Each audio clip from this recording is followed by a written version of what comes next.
Have you ever wondered how these pro sim racers get up to speed so quickly? It might seem like it only takes them a handful of laps to start matching the fastest top split times, while for you, it might take session after session just to get up to your usual lap time deficit range. In today's video, I'll go over how you can save yourself time by getting up to speed quicker through making your practice sessions more effective. So for starters, how do these pro drivers get up to speed faster? Other than some obvious factors, these drivers have refined their practice procedures down to a few key elements, which allow them to skip most of the unimportant steps and focus on what will actually make them faster. Now this leads me well into the first point of this video, which is going to seem overly simple, and it's going to be to only focus on what matters and stop overcomplicating what it actually takes to drive fast. Now, like I said, I know this seems obvious or far too simple in some sense, but this is actually an incredibly important thing to consider. With so much conflicting information on the internet, it makes it extremely overwhelming for beginner or even intermediate drivers to focus on what to actually apply in their driving. Anything from the racing line to brake traces, engine braking, weight transfer, trail braking, track usage, reference points. I could literally keep going on for hours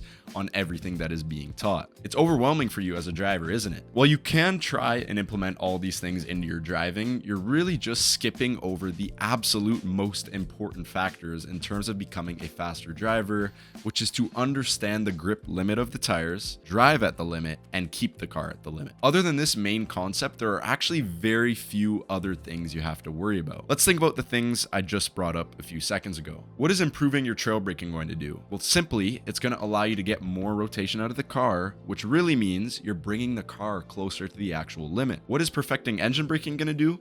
Well, it's going to bring the car closer to its maximum potential, i.e. bringing the car closer to the limit. So like I said before, we can try and solve all of these little things, but at the end of the day, it's just masking the actual root cause of all your driving issues. If any one of you watching have seen my other videos on this channel, you'll know I talk about how to get to the limit a lot, so I won't get too in-depth in this video. But if you haven't seen those yet, click on my channel after this video and watch my previous videos to give you an idea of what I'm talking about here. While you're at it, subscribe to the channel so you can see more free coaching advice. Now, the first point that I just brought up acts as a pretty good segue to what I'm going to talk about next, which is to go into your practice with specific intent, while also preferably narrowing it down to just one point of improvement. For starters, one of the most wasteful things you can do as a driver is to go into your practice sessions with the mindset that you're just going to drive some laps, whether that's a conscious decision or not. If you don't go into practice sessions with very specific goals, you're simply going to be repeating the same habits that you always have, which oftentimes are the ones that you should probably work toward getting rid of.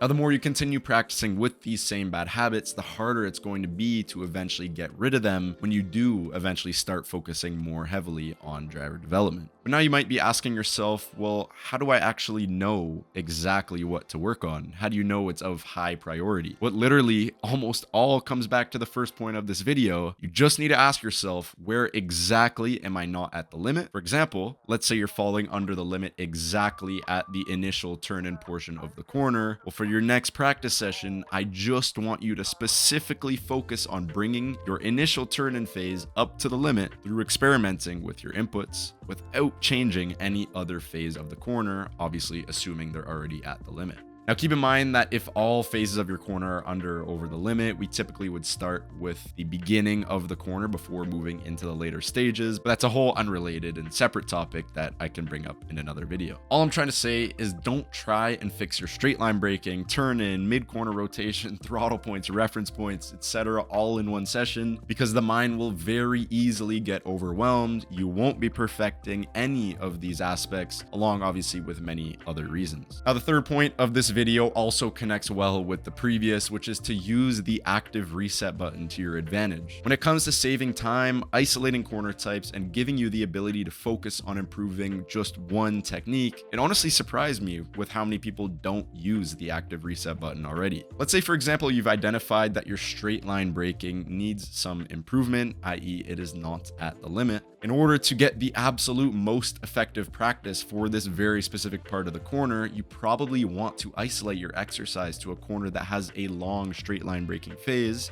like a hairpin, instead of the rest of the track where you might be mixing in, for example, medium or high speed corners, where there is simply going to be just less of a straight line braking phase. So instead of driving around the whole lap to get back to this very specific corner, which is going to be able to teach you the best in terms of straight line braking, simply set a reset point so you can continuously run through the same exercise. Now, not only will this save you time, but it will also keep your mind fresh, and it will allow you to adapt your inputs more precisely, as you won't forget certain feelings throughout the course of the whole lap if you didn't have an active reset, if that makes sense. For example, let's say you're running on a track with a 2-minute lap time, yet there's a perfect corner to practice our straight line braking. We'll take the hairpin at Sebring, for example. Using an active reset, you would likely be able to practice improving your technique over 100 times in the span of a 20-minute period. Whereas if you were running the whole lap and didn't have an active reset button, you'd be only getting to that corner just around 10 times. See the difference? So please use this to your advantage.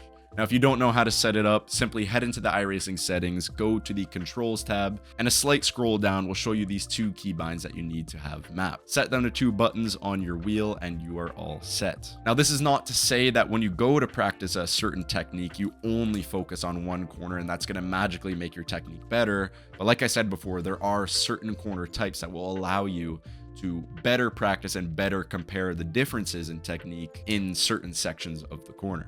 And finally, this one might make some people upset, but I would highly suggest avoiding telemetry analysis as much as you possibly can. Now, the reason why I say this is because telemetry is also only solving very surface level issues. It's getting you to mimic what other drivers are doing in terms of traces, for example, braking, without knowing exactly why that driver is doing so, or the process that led them to driving in such a manner. Relying solely on comparing telemetry means you're essentially training yourself to be a robot that doesn't have all of the necessary problem-solving skills that will eventually come in handy when things like track conditions change, different car track combos, instances where you might not have access to telemetry, and much more. So please learn the skill of self-diagnosing your own driving first to identify where you might not be at the limit, as I promise you it will benefit you in the long run. That's it for this video. Thank you guys for watching. We'll see you guys in the next one.